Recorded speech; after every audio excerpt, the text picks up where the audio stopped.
Hi friends, நான் உங்கள் anime freak வந்துட்டேன். நாம இப்போ எவனுக்கும் அடங்காத நெக்ரோமான்சர் எபிசோட் 64 பார்க்கலாம். இதுக்கு முன்னாடி உள்ள எபிசோடெல்லாம் நீங்கள் பார்க்கலன்னா டிஸ்கிரிப்ஷனில் லிங்க் கொடுத்துருக்கேன், மறக்காமல் போய் பார்த்துருங்க.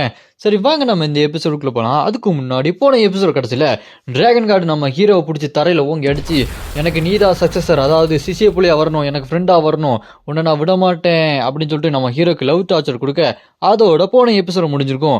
வாங்க நம்ம இந்த எபிசோடில் என்ன நடக்குதுன்னு பார்க்கலாம்.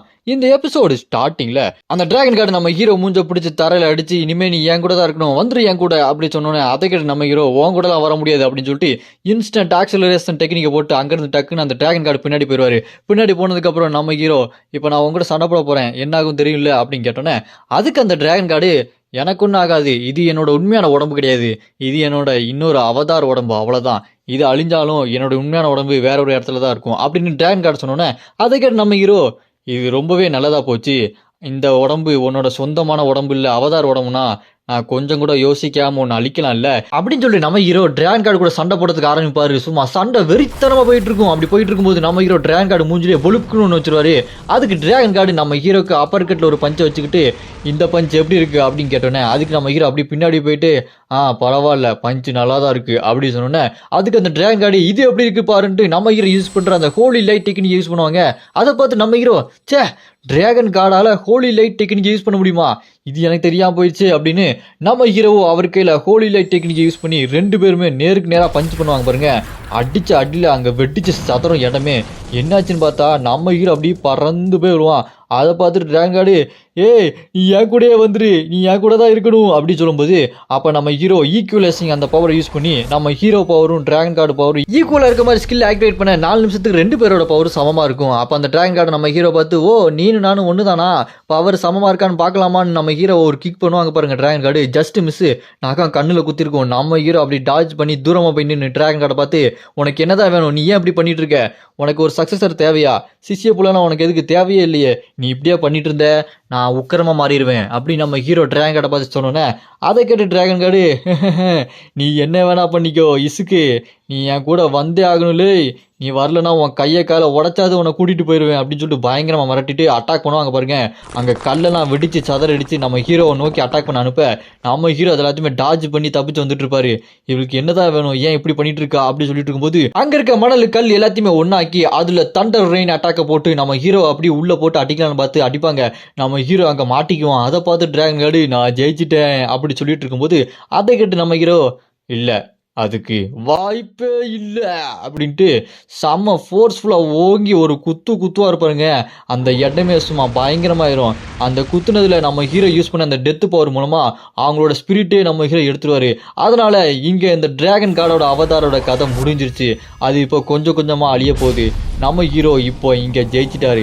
அப்படி ஜெயிச்சதுக்கப்புறம் நம்ம ஹீரோ இந்த டிராகன் கார்டை பார்த்து, உனக்கு என்னதான் வேணும், நீ இப்படி பண்ணியிருக்க கூடாது, இப்போ நான் என்னோட டெத் பவர் மூலமாக உன்னோட மானா எனர்ஜி ஸ்பிரிட் எல்லாத்தையுமே எடுத்துக்கிட்டேன், இப்போ உன் உடம்பு அழிய போகுது, அதாவது அவதார் உடம்பு தான் அழிய போகுது அப்படின்னு சொன்னோன்னே, அதை கேட்டு அந்த டிராகன் கார்டு, ஆமாம் அழிய போகுது, கொஞ்சம் வலிக்குது, வலிக்காமல் கொண்டிருக்கலாம்ல அப்படி சொன்னோன்னே, அதை கேட்டு நம்ம ஹீரோ, என்ன பண்ண சொல்கிற, நான் சொல்லி நீ கேட்கவே மாட்டேன்ற, சரி விடு, எப்படியும் வந்தால் உன்னோட உண்மையான உடம்பு அங்கே இருக்கும்ல, நான் வந்து பார்க்குறேன் அப்படி சொன்னோன்னே, அதை கேட்டு டிராகன் கார்டு, அப்படியா நீ என்னை வந்து பார்ப்பியா, நான் உனக்காக காத்துட்ருப்பேன், ப்ளீஸ் என்னை வந்து பாரு அப்படின்னு சொல்லிட்டு அப்படியே சிரிச்சுட்டே அந்த டிராகன் கார்டோட அவதார் உடம்பு அப்படியே இறந்து போயிடும். அப்போ அந்த டிராகன் கார்டு இறந்து போய் அதோட உடம்பு காத்தா கரைஞ்சு போனதுக்கப்புறம் இங்கே நம்ம டேம்ஜன் ஹீரோ கிட்ட வந்து, சங் இங்கே ஏதோ வித்தியாசமாக நடக்கிற மாதிரி இருக்குது, ஒன்றுமே சரியில்லை, உனக்கு எதுவும் ஃபீல் ஆகலையா அப்படின்னு கேட்டோன்னே, அதுக்கு நம்ம ஹீரோவும், ஆமாம் எனக்கும் ஃபீல் ஆகுது, இந்த உலகமே ஏதோ பொய்யான உலகமாக இருக்குது, இங்கே நடக்கிறது எதுவுமே கொஞ்சம் நம்புற மாதிரியே இல்லை அப்படி நம்ம ஹீரோ யோசிச்சுட்டு இருக்கும்போது, அந்த டிராகன் கார்டோட சோல், அதாவது அவதாரோட சோல் எடுத்தனால உண்மையான டிராகன் கார்டோட மெமரிக்குள்ளே நம்ம ஹீரோ போகிறான்.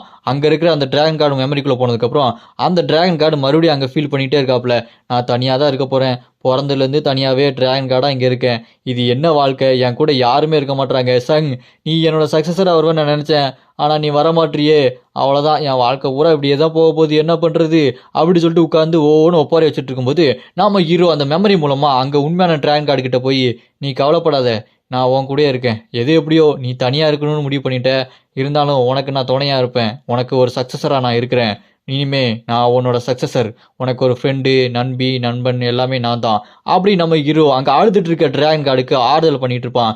அதை கேட்டு டிராகன் கார்டுக்கு ரொம்ப சந்தோஷமா இருக்கும். அப்படியே கேட்பா நம்ம ஹீரோ அந்த காட் ஆஃப் டிராகனோட மெமரி அந்த உலகத்துல இருந்து வெளியே வந்துட்டான். இங்க நம்ம ஹீரோ இந்த உலகத்துல இருக்கும் போது பின்னாடி ஒரு சத்தம் கேக்குது. மைக் டைசன் 1 2 3 கேக்குதா அப்படின்னு சொல்லிட்டு திரும்பி பார்த்தா யாருன்னா அது காட் ஆஃப் கிரியேஷன் வேற ஒரு உருவத்துல வந்து நிக்குது. அதை பார்த்து நம்ம ஹீரோ காட் ஆஃப் கிரியேஷன் என்ன ஒரு இது அப்படின்னு சொல்லும்போது அதெல்லாம் இப்போ முக்கியம் இல்லை, நீ இங்கே என்ன பண்ணிட்டு இருக்க, நீ இங்கே நின்றுட்டு இருந்தனா மற்ற கடவுள் எல்லாம் வந்து அழிச்சிருவாங்க. அந்த dragon card, demon card, darkness card எல்லாருமே ஒன்னா சேர்ந்து பயங்கரமா பிளான் பண்ணிட்டு இருக்காங்க. நீ என்னன்னா இங்கே நின்றுட்டு இருக்க, வேலைக்கே ஆகாது, நீ சீக்கிரம் வா, உனக்காக நாங்கள் காத்துட்டு இருப்பேன், நீ எவ்வளோ சீக்கிரம் வர முடியும் வந்துரு அப்படின்னு சொல்லிட்டு அந்த உருவம் அப்படியே அங்கே மறைஞ்சு போயிடும். நம்ம ஹீரோ அப்படி யோசிச்சு பார்த்துட்டே இருப்பாரு, என்ன நடக்குது இங்க, ரெண்டு பேர் எதுக்கு மாத்தி மாத்தி ஏதோ சண்டை போட்டுட்டே இருக்காங்க, இங்க என்ன நடக்குதுன்னு ஒண்ணுமே புரியலையே. நம்ம ஹீரோ பயங்கரமா யோசிச்சுட்டு இருப்பான். அப்புறம் நம்ம ஹீரோ அந்த காட் ஆஃப் கிரியேஷனை பாக்குறதுக்கு அப்படி போகும்போது வழியில அந்த காட் ஆஃப் வெரிஃபிகேஷன் நம்ம ஹீரோ பார்த்து, டேய் நீ ஒரு வாரியர் தான், உன்னை பார்க்கும் போதே நினைச்சேன் உன்கிட்ட டிராகன் கார்டை கொடுற அளவுக்கு பயங்கரமான சக்தி இருக்குதுன்னு அப்படின்னு பேசிக்கிட்டு இருக்கும்போது இதுக்கு முன்னாடி நான் காட் ஆஃப் டைமை பார்த்தேன். அவன் என்கிட்ட என்ன சொன்னான்னா உன்னால் எதிர்காலத்தை பார்க்க முடியுதா அப்படின்னு சொல்லிட்டு கேட்டான். ஆனால் என்னால் எதிர்காலத்தை பார்க்கவே முடியல. அவன் என் மண்டைக்குள்ளே ஏதாவது தெரியுதா, உன் எதிர்காலத்தை பற்றி உனக்கு எதாவது ஐடியா இருக்கான்னு கேட்டான். ஆனால் எனக்கு எந்த ஐடியாவுமே இல்லை, எதுவுமே தெரியல, ஃப்யூச்சர் ஒன்று இருக்கிற மாதிரியான ஒரு எண்ணம் கூட இல்லை அப்படின்னு சொன்னதை கேட்டு அந்த வயசான கெல்ட்டு பைய கக்கா பொக்கான்னு பேய் மாதிரி சிரிச்சுட்டு இருந்தான்.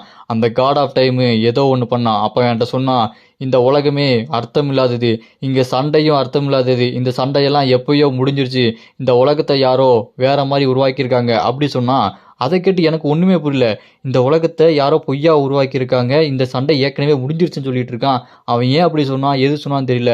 ஆனால் அவன் ஒன்று மட்டும் சொன்னான், அந்த காட் ஆஃப் டைம் நீ தானே எல்லையற்ற கடவுள் மற்றும் டெத்தின் கடவுள், உன் மூலமாக தான் இந்த உலகமே உருவாச்சான், உன்னோட விதையின் மூலமாக இந்த உலகம் உருவாகி அதை அப்படியே முழுங்கிட்டு இருக்கான், நீ நினச்சா இந்த உலகத்தை அழிக்க முடியுமா, உன்கிட்ட தான் எல்லாமே இருக்கான், உனக்கு இந்த உலகத்துக்கும் ஏதோ ஒரு சம்மந்தம் இருக்குது அப்படின்னு சொன்னோன்னே அதை கேட்டு நம்ம ஹீரோ அப்படியா சொன்னா, நீ இதை எல்லாத்தையும் போய் சொல்லிட்டு இருக்கலையே அப்படின்னு கேட்டோன்னே அதுக்கு அந்த காட் ஆஃப் வெரிஃபிகேஷன், நான் எப்படி சொல்லுவேன், என்னை சுற்றி இருக்க எல்லாமே கிறுக்கு பயலாக இருக்கானுங்க, அவன்கிட்ட போய் சொல்லி இன்னும் கொஞ்சம் பெரிய பிரச்சனை வர்றதுக்கா அப்படின்னு சொன்னோன்னே அது கேட்டு நம்ம ஹீரோ அப்படியா சரி நல்லது பண்ணிட்டேன், யார்ட்டையும் சொல்லலை, இதுக்கப்புறம் நான் பார்த்துக்கிறேன், எனக்கு ஒரு வேலை இருக்குது நான் போகிறேன் அப்படின்னு சொல்லிட்டு போகும்போது அதை கேட்டு அந்த காட் ஆஃப் வெரிஃபிகேஷனும் ஆமாம் எனக்கு வேலை இருக்குது நான் கொஞ்சம் பார்த்துட்டு வரேன்னு சொல்லிட்டு அவனும் அங்கேருந்து போயிடுவான். நம்ம ஹீரோ காட் ஆஃப் கிரியேஷனை பார்க்கறதுக்கு டவர் இருக்க இடத்துக்கு போனால் அந்த காட் ஆஃப் கிரியேஷன் நம்ம ஹீரோ பார்த்து, நீ அந்த டிராகன் கார்டு கூட சண்டை போட்டு ரொம்பவே லேட் ஆகிட்ட, நான் உனக்காக காத்துக்கிட்டே இருந்தேன் தெரியுமா அப்படின்னு சொல்லும்போது அங்கே அந்த காட் ஆஃப் கிரியேஷன் என்ன பண்ணியிருக்கா, அவகிட்ட இருக்க அந்த காட் ஆஃப் லாவும் காட் ஆஃப் மிராக்கல் சக்தியும் ரெண்டு பேத்துக்கு பிரித்து கொடுத்து புதுசாக 2 அப்பர் சண்டையவே உருவாக்கியிருக்கா. அவங்கள பார்த்து, உங்கள் 2 பேர்கிட்டையும் நான் நாள் முழுக்க உட்காந்து பேசிகிட்டே இருக்குன்னு தான் தோணுது, ஆனால் நம்மளுக்கு அவ்வளோ நேரம் இல்லை, நம்ம எல்லா டிவைன் பவரையும் எடுத்து இந்த டவருக்கு கொடுக்கணும், இந்த டவர் டிவைன் பவர்லாம் அப்சர்வ் பண்ணுது, சங் இது உனக்கு தெரியுதா, இந்த டவர் டிவைன் பவர்லாம் அப்சர்வ் பண்ணுது பாருன்னு சொன்னோன்னே நம்ம ஹீரோத்தை கேட்டு, அப்படின்னா இந்த கடலுக்குள்ளே இருக்கிற சண்டைலாம் சும்மா உள்ளுலாய்க்கா, இந்த டவருக்கு டிவைன் பவர் வேணும்னு தான் இங்கே சண்டை நடக்குது, இதுதான் காரணமா அப்படின்னு நம்ம ஹீரோ யோசிச்சுட்டு இருக்கும்போது அந்த காட் ஆஃப் கிரியேஷன், நீ எனக்காக செஞ்சு கொடுக்குற, நீ அதை கண்டிப்பாக செஞ்சு கொடுக்கணும், நிறையா டிவைன் பவர் இந்த டவருக்கு வேணும், நீ நிறையா பேரை கொல்லணும், முக்கியமாக அந்த காட் ஆஃப் டைம், அந்த காட் ஆஃப் டைமை நீ கொன்னுட்டனா உனக்கு நான் நிறையா ரிவார்டு தருவேன், நீ கேட்குறத விட நிறையா சக்தி கிடைக்கும் அப்படி சொல்லிட்டு அந்த காட் ஆஃப் கிரியேஷன் நம்ம ஹீரோவை அப்படியே ஆசை வார்த்தை கூறி மயக்கிட்டு இருப்பா.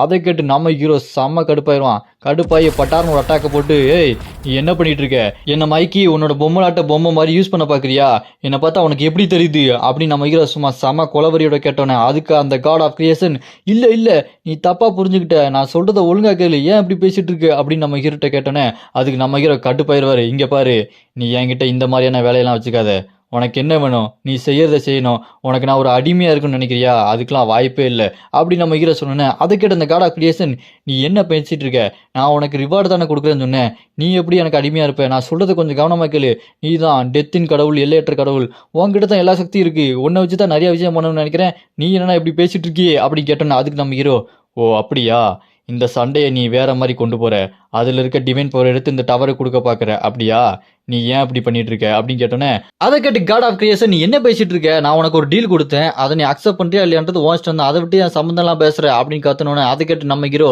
அப்படியா நீ எனக்கு என்ன டீல் கொடுத்த, காட் ஆஃப் டைம் அவனை கொன்று உங்ககிட்ட கொண்டு வரணும், அதானே, நான் அவனை கொன்று உங்ககிட்ட கொண்டு வந்தேன்னா எனக்கு ரிவார்டா டபுள் மடங்கு கிடைக்கணும், டபுள் மடங்கா மட்டும் கிடைக்கல, இதுக்கு நீ ஒத்துக்க மாட்டேன்னு சொன்ன, நான் இன்னொரு பக்கம் போய் உனக்கு எதிராக சண்டை போட வேண்டியதாக இருக்கும், புரியுதா அப்படி நம்ம ஹீரோ சும்மா டெரரா மாட்டுவார். அப்படியே கட் பண்ண நம்ம ஹீரோ அங்கிருந்து வெளியே வந்துட்டு இருக்கும்போது அந்த காட் ஆஃப் வெரிஃபிகேஷன் நம்ம ஹீரோ பார்த்து உனக்காக தான் காத்துட்டு இருந்தேன், எவ்வளோ நேரம் வெயிட் பண்றது அப்படின்னு கேட்டோன்னே அதுக்கு நம்ம ஹீரோ எனக்காக எதுக்காக காத்துட்டு இருந்தேன் அப்படின்னு சொன்னோன்னே அதுக்கு அந்த காட் ஆஃப் வெரிஃபிகேஷன் இங்க இருக்க எல்லா கடவுளுக்கும் இந்த உலகத்தை பத்தி ஏதோ ஒன்று தெரிய வந்திருக்குது, அதுவும் உன்னை சுத்தி தான் ஏதோ ஒன்று நடக்குது, நான் ஏற்கனவே சொன்னேன் இல்லையா, அதனால உன்னை வச்சு ஏதோ ஒரு பிளான் பண்ணிட்டு இருக்காங்க, நீ கொஞ்சம் பார்த்து பத்திரமா இரு அப்படின்னு சொன்னோன்னே அது கேட்டு அங்க நம்ம ஹீரோ என்னது காட் ஆஃப் வெரிஃபிகேஷனுக்கு ஏன் மேல ஏன் இவ்வளோ அக்கறை அப்படின்னு கேட்டோன்னே அதுக்கு அந்த காட் ஆஃப் வெரிஃபிகேஷன் எனக்கு ஒன்று மட்டும் புரியல, இந்த உலகத்தில் நான் இருக்கிறது ரொம்ப விசித்திரமா இருக்கு, உன்னை முதல்ல பார்த்தம்போது ஏதோ ஒரு இனம் புரியாத ஒரு ஃபீலிங்கு, நான் உன்கிட்ட ஒரு கேள்வி கேட்குறேன், இந்த உலகம் எப்படிப்பட்டது, இது உண்மையா பொய்யா, என்ன உனக்கு முன்னாடியே தெரியுமா அப்படின்னா எனக்கும் உனக்கும் என்ன சம்பந்தம் அப்படின்னு காட் ஆஃப் வெரிஃபிகேஷன் நம்ம ஹீரோ பார்த்து சந்தேகமா கேட்க அதோட இந்த எபிசோடு முடியுது. நான் அடுத்த எபிசோடு ஆல்ரெடி அப்லோட் பண்ணிட்டேன், டிஸ்கிரிப்ஷனில் லிங்க் கொடுத்துருக்கேன், மறக்காம போய் பார்த்துங்க. இந்த வீடியோ பிடிச்சா மறக்காம லைக் பண்ணி சப்போர்ட் பண்ணுங்க, உங்களோட ஒவ்வொரு லைக்கும் எனக்கு ரொம்பவே முக்கியம்.